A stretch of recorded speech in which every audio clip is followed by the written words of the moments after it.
بسم اللہ الرحمن الرحیم، اللہ کے نام سے جو رحمان ہے رحیم ہے۔ قد سمع اللہ نے اس عورت کی بات کو سن لیا، قول التی تجادلک،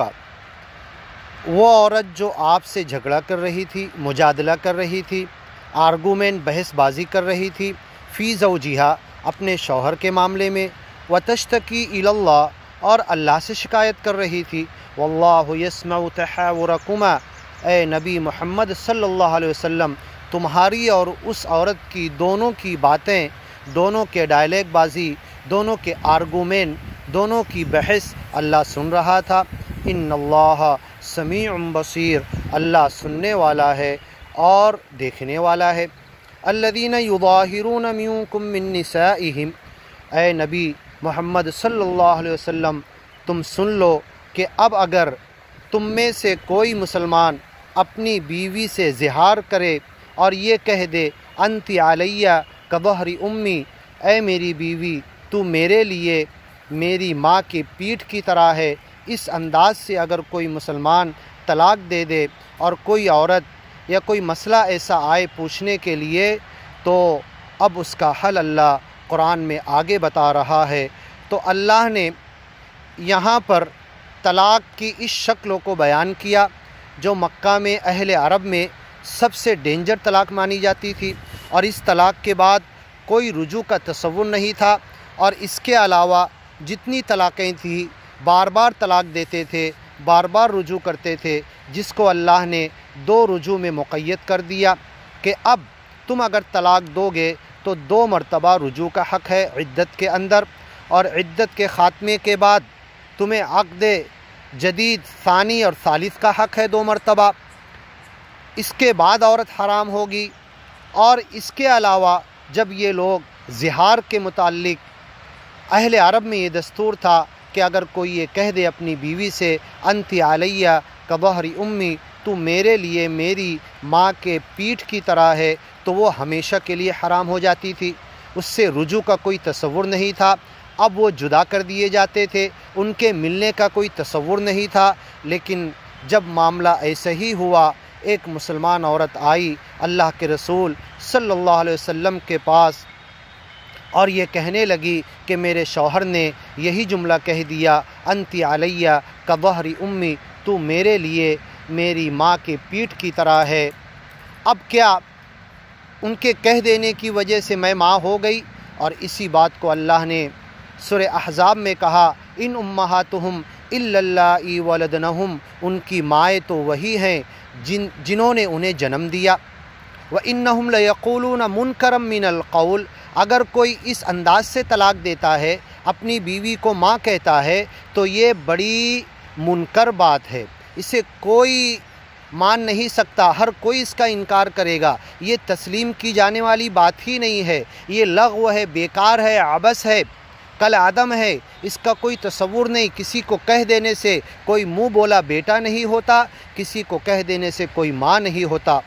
کوئی ماں نہیں بن سکتی۔ ان امہاتہم الا اللائی ولدنہم، ان کی مائیں تو وہی ہیں جنہوں نے ان کو جنم دیا ہے۔ تو اب وہ عورت آ کر اللہ کے رسول صلی اللہ علیہ وسلم سے صحابیہ شکایت کرنے لگی، رونے دھونے لگی، اور یہ کہنے لگی کیا ان کے کہہ دینے سے ایسا ہو گیا، اب ہم دونوں کی، بچوں کی، پورے خاندان کی زندگی کیا اجیرن ہو جائے گی، بچے یتیم ہو جائیں گے، میں بیوہ ہو جاؤں گی ان کے یہ جملہ کہہ دینے سے؟ یہ تو جہالت کا دستور ہے۔ اے محمد صلی اللہ علیہ وسلم، تم کوئی سولوشن تو نکالو، کوئی جوڑ تو نکالو، ہمارے ملنے کی کوئی راہ اور صورت تو بتاؤ۔ لیکن کیونکہ قرآن میں کوئی حکم نازل نہیں ہوا تھا، اس لیے محمد الرسول اللہ صلی اللہ علیہ وسلم خاموش تھے اور اسے کوئی جواب نہیں دے رہے تھے، اور یہ کہا کہ ٹھیک ہے، انہوں نے کہا تو جیسے دستور چل رہا، اب میں کیا کہوں۔ گویا کہ آپ نے خاموشی اختیار کی، اور آپ کی خاموشی یہ بتا رہی تھی کہ جو دستور چل رہا اسی کے مطابق فیصلہ ہوگا۔ لیکن وہ اور رونے لگی، چلانے لگی، پیٹنے لگی، اور اللہ کے رسول صلی اللہ علیہ وسلم سے بحث بازی کرنے لگی۔ آپ رحمت کے نبی ہو، رحمت للعالمین ہو، ساری دنیا کے لیے رحمت بن کر آئے ہو، تو کیا میرا مسئلہ حل نہیں کر سکتے؟ ان کی فالتو کی بات بولنے کی وجہ سے ہم دونوں کی زندگی خراب ہو جائے گی، بچے یتیم ہو جائیں گے۔ تم رحمت کے نبی کیسے ہو؟ یہ دین رحمت کا کیسا ہے؟ میں نہیں سمجھتی ایسا ہوگا۔ حضرت عائشہ بھی غصے میں آ گئی، انہیں نبی کے در سے ہٹانے لگی کہ جاؤ چلے جاؤ، نبی کو پریشان مت کرو، لیکن وہ پھر کہنے لگی کہ میں اب نبی سے بھی نہیں کہہ رہی ہوں، تشتکی الی اللہ، میں تو اللہ سے شکایت کر رہی ہوں کہ ایسا معاملہ کیوں ہے؟ کوئی اپنی بیوی کو ماں کہہ دیا تو کیا طلاق مطلق ہو جائے گا، طلاق بائن ہو جائے گا، ہمیشہ کے لیے جدائی ہو جائے گی؟ نہیں، میں اسے صحیح نہیں سمجھتی۔ واللہ یسمع تحاورکما، اے نبی اللہ اس عورت کی بات کو، تمہارے جواب کو، تمہاری خاموشی کو، حضرت عائشہ کا عمل، ان کو گھر سے دور کرنے کے عمل کو، ان کو ہٹانے کو، خاموش کرنے کو اور در سے واپس چلے جانے کی ساری باتیں اللہ سن رہا تھا۔ ان اللہ سمیع بصیر، اللہ سننے والا ہے، دیکھنے والا ہے۔ الذین یظاہرون منکم من نسائہم، سن لو زہار کا حکم کیا ہے، اپنی بیوی کو ماں کہہ دینے والا طلاق، اس کا حکم کیا ہے؟ اللہ آگے بیان کر رہا ہے، ما ہن امہاتہم، ان کے کہنے سے وہ ان کی ماں نہیں بن گئی۔ ان امہاتہم الا اللائی ولدنہم، ان کی مائیں تو وہی ہیں جنہوں نے ان کو جنم دیا۔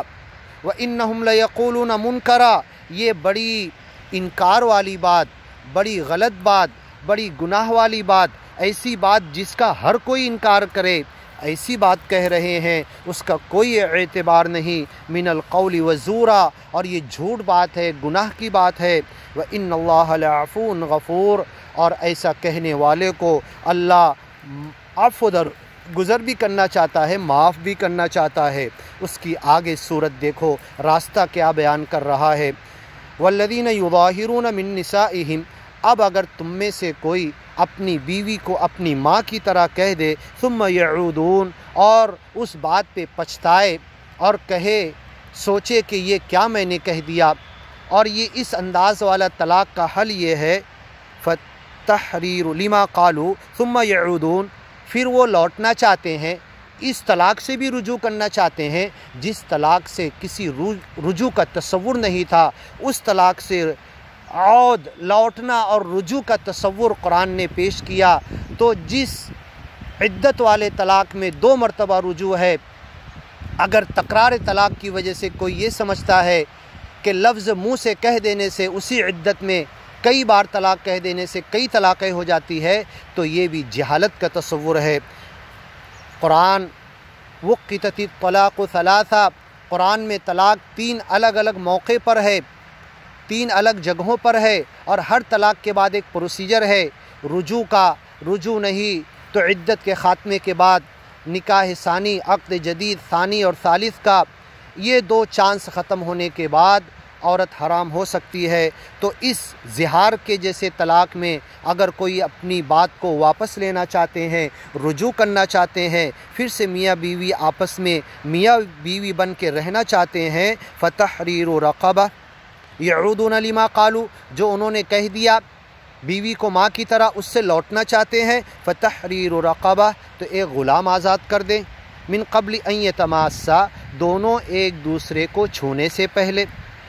مباشرت سے پہلے، جنسی تعلقات قائم ہونے سے پہلے، ذالکم توعدون بہ، یہ تمہیں نصیحت کی جا رہی ہے، واللہ بما تعملون خبیر، اور اللہ جانتا ہے، باخبر ہے تم جو کچھ کرتے ہو۔ فمن لم یجد فصیام شہرین، جو ایک غلام آزاد نہ کر سکے، 2 مہینے کے لگاتار روزے رکھے، متتابعین، بیچ میں کوئی گیپ نہیں، من قبل ان یتماسا، اور اس 60 روزوں کے درمیان دونوں آپس میں ایک دوسرے کو نہ چھوئیں، میاں بیوی جس نے کہہ دیا ماں کی طرح۔ فمن لم یستطیع، جو یہ اس طریقے سے 60 روزے بھی نہیں رکھ سکتا، فاطعام 60 مسکینہ، 60 غریب اور مسکین کو کھانا کھلا دے، ذالک لتؤمنوا باللہ ورسولہ، اور یہ کھلانے کے بعد وہ پہلے کی طرح اس کی بیوی ہو جائے گی، ذالک لتؤمنوا باللہ ورسولہ، اور تم اللہ اور اس کے رسول پر ایمان لانے والے ہو، اپنے اس طلاق کے مسئلے کو اس طریقے سے حل کرو۔ اور سورہ بقرہ میں جب اللہ نے طلاق کی آیتیں بیان کی اور اس کے احکام ختم کیے، وہاں پر پورے کیے تو وہاں پر بھی یہی کہا ذالک یوعظ بہ من کان منکم یؤمن باللہ والیوم الآخر۔ یہ طلاق کے حدود قانون ان کے لیے بیان کیے جا رہے ہیں جو اللہ پر اور آخرت پر یقین رکھنے والے، جو ان طلاق کے، نکاح کے، وراثت کے، تجارت کے حدود کو نہیں مانے گا، اس کی خلاف ورزی کرے گا، اس کو پھلانگے گا، فقد ظلم نفسہ، اپنے آپ پر ظلم کرے گا، اور جس نے اپنے آپ پر ظلم کیا اپنا ٹھکانہ جہنم میں دیکھ لے۔ ومن یعص اللہ ورسولہ، جو نافرمانی کرے گا اللہ کی اور اس کے رسول کی، ویتعد حدودہ، اس کے حدود کو پامال کرے گا، پھلانگے گا، کراس کرے گا، اس کے خلاف عمل کرے گا اور سمجھے گا اس حدود کے خلاف میں نے عمل کیا اور وہ نافذ ہو گیا، ہو بھی گیا، قائم بھی ہو گیا اور اس کے مطابق فیصلہ بھی ہوگا، تو وہ اللہ کے حدود کو کراس کرنے والا ہے، پھلانگنے والا ہے، اللہ اسے جہنم میں ڈالے گا۔ ومن یعص اللہ ورسولہ، جو اللہ اس کے رسول کی نافرمانی کرے گا، ویتعد حدودہ، اس کے حدود کو کراس کرے گا، پھلانگے گا، یدخلہ نارا، اللہ اسے جہنم میں داخل کرے گا۔ تو اب یہ اہل عرب میں سب سے بڑے ڈینجر طلاق، ماں کی طرح کہہ دینا، اس کا راستہ اللہ نے بتایا۔ تو اب جو زندگی کے 3 مرحلوں میں 3 مرتبہ جو طلاق اللہ نے دیا ہے، ایک بندہ طلاق دے سکتا ہے جب ضرورت ہو، اس کے بعد عدت کے اندر رجوع کر سکتا ہے، عدت میں رجوع نہ کرے، دونوں اپنے راستے چلے گئے، دونوں اگر راضی ہیں، فلا تعضلوہن ان ینکحن ازواجہن، تو دونوں کو آپس میں نکاح کرنے سے روکو مت، اذا تراضوا بینہم بالمعروف، اگر وہ معروف طریقے پر آپس میں پھر سے راضی ہو چکے ہیں، اسی طریقے سے 2 مرتبہ عقد جدید ہوگا یا 2 مرتبہ رجوع ہوگا، اس کے بعد فَإِن طَلَّقَهَا، تیسری مرتبہ اس نے طلاق دیا تو اب وہ عورت اس کے لیے حلال نہیں ہو سکتی، تب وہ حرام ہوگی۔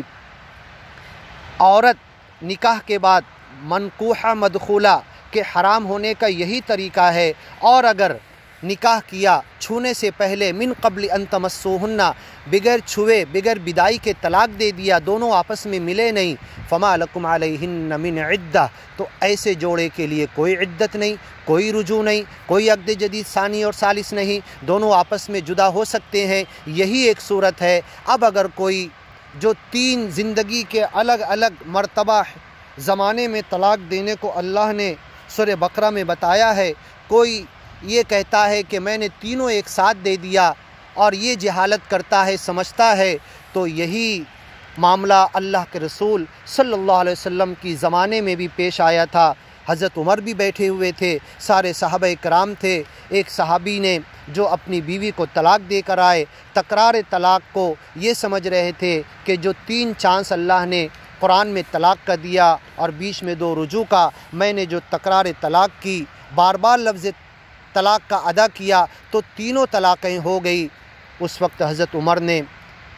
اللہ کے رسول صلی اللہ علیہ وسلم کے جو چہرے کو دیکھ رہے تھے، اس صحابی کی یہ بات سن کر اللہ کے رسول صلی اللہ علیہ وسلم بڑے غصے میں ہو گئے، کہنے لگے ایلعب بکتاب اللہ، کہ اللہ کی کتاب سے کھلواڑ کیا جائے گا، وَأَنَا بَيْنَ أَظْهُرِكُمْ، میں ابھی تمہارے درمیان موجود ہوں۔ وہ 3 زندگی کے الگ الگ موقع کے 3 طلاق ہے، اور 3 طلاق کے بیچ میں 2 رجوع ہے یا 2 عقد جدید ہے، اس کے بنا دوسرا اور تیسرا نہیں ہو سکتا۔ جس طریقے سے بنا نکاح کے طلاق نہیں اور جس طریقے سے بنا طلاق کے رجوع نہیں، اسی طریقے سے بنا پہلے طلاق سے رجوع کیے دوسرا طلاق نہیں۔ یہ حقیقت کیوں نہیں سمجھ میں آتی؟ تو اللہ کے رسول غصہ ہو کر کہنے لگے، کیا تم شریعت سے، اللہ کی حدود سے، قرآن کی باتوں سے، قرآن کے احکام سے، طلاق کے حدود اللہ سے تم مذاق کر رہے ہو جبکہ میں موجود ہوں؟ آپ کا غصہ دیکھ کر حضرت عمر نے کہا، الا اقتلو، کیا میں اسے قتل نہ کر دوں؟ کیا میں اسے مار نہ دوں؟ یہ جو قرآن کے خلاف اپنے عمل کو صادر اور نافذ کرنے کی بات کہہ رہے ہیں، اس صحابی کو کیا میں نہ قتل کر دوں؟ لیکن یہ حدیث صاحب بتاتی ہے کہ پوری امت کا، اس وقت صحابہ کرام کا، اللہ کے رسول صلی اللہ علیہ وسلم کے ہوتے ہوئے اس بات پر اجماع ہو گیا کہ اگر کوئی ایک عدت میں بار بار طلاق دے کر آئے، تکرار طلاق کرے، بنا رجوع کے طلاق دے کر آئے، اور یہ سمجھے کہ میری تینوں طلاقیں ہو گئی یا 2 طلاق ہو گئی، تو اس کا یہ سمجھنا حدود اللہ کے خلاف ہے، اور وہ صحابی اس سے باز آ گئے، ورنہ حضرت عمر کی تلوار سے وہ بچ نہیں سکتے تھے۔ حضرت عمر چھوڑتے نہیں حدود اللہ کے خلاف کسی کے چلنے والے کو۔ اللہ کے رسول صلی اللہ علیہ وسلم کے ہوتے ہوئے پوری امت اور صحابہ کرام کا اس بات پر اجماع ہو گیا کہ اب یہ جو 3 طلاقیں قرآن میں بیان کی گئی ہے، 3 الگ الگ وقت کی، اپنے وقت پر اپنے زمانے کے ساتھ الگ ہیں، اور بیچ میں 2 رجوع ہے، بنا 2 رجوع کے 3 طلاق نہیں ہو سکتی، تو اس پر اجماع ہو گیا۔ اور اس طلاق بدعی پر نبی صلی اللہ علیہ وسلم کے ہوتے ہوئے روک لگا دی گئی۔ اس کا بھی راستہ یہ ہے کہ اس طلاق بدعی کو کوئی ایک عدت میں 1 سے زیادہ طلاقیں دے کر آئے تو وہ اس حدیث کے مطابق ایک ہی مانی جائے گی، اور اسے رجوع کا حق دیا جائے گا۔ اور جو اہل عرب میں سب سے ڈینجر طلاق تھی، سب سے زیادہ سخت طلاق مانی جاتی تھی کہ اس کے بعد کوئی رجوع کا تصور نہیں تھا، اس کا بھی راستہ اللہ نے اس سورہ مجادلہ میں بتایا ہے۔ ذالک لتؤمنوا، یہ ان لوگوں کو بتایا جا رہا ہے جو اللہ پر ایمان لانے والے ہیں۔ لتؤمنوا باللہ ورسولہ وتلک حدود اللہ، یہ سارے طلاق کے اللہ کے حدود ہیں۔ وللکافرین عذاب علیم، اور ان حدود کا جو انکار کرے گا ان کے لیے دردناک عذاب ہے۔ آگے کی ویڈیو میں سنیے، ان الذین یحادون اللہ ورسولہ۔